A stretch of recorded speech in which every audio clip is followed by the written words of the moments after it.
Daniel Jones, don't know how you feel about him. I'm not really that high on him. Just keeping in the stack. And they gave him an extension after a pretty solid season, which he did play pretty well.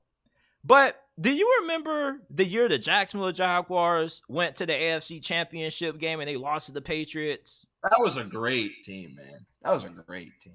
And Blake Bortles, there were a lot of questions about him going into that year. He was in a legitimate quarterback battle with Chad Henne. He beat him out, led Jacksonville to a really successful season. And right after they extended him. And then right after they extended him, he wasn't good.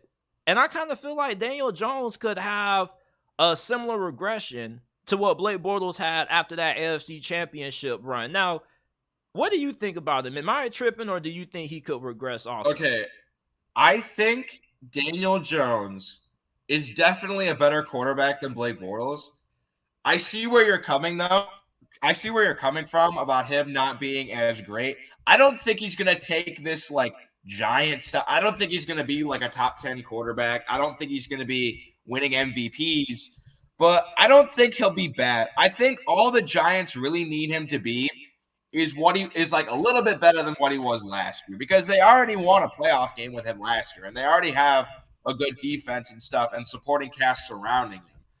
I do not think it will be a Blake Bortles situation. I think he'll play just as good, maybe a little bit better than this past year, and I think the Giants will be just fine. I don't know if they'll make the playoffs or not, because I know they went 9-8, 9-7 last year.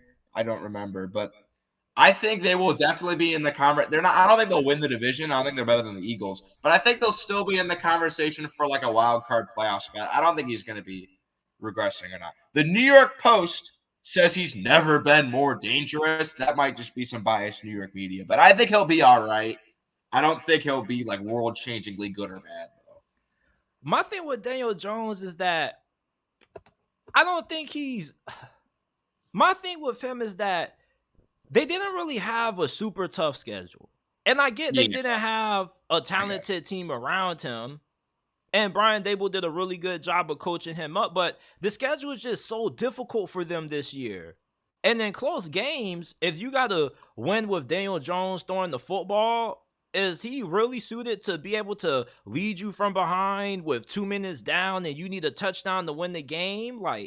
Paris Campbell, they added him. I felt like that was a mid-addition. I don't really feel like they really did a good job of really giving him a better supporting cast outside of bringing in Darren Waller. I felt like that was a really good move. That's one of the best moves of the offseason, especially if he can stay healthy. But with Paris Campbell, Isaiah Hodgins, Darius Slayton, do you think that's enough for him to, be able to overcome a regression?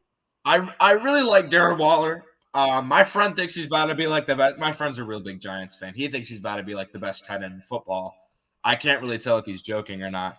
But, I mean, I think he's got enough. I think he's got enough to at least be just as good as he was last year, in my opinion. I know it's not the most jaw-dropping cast of people, but I think they're good enough.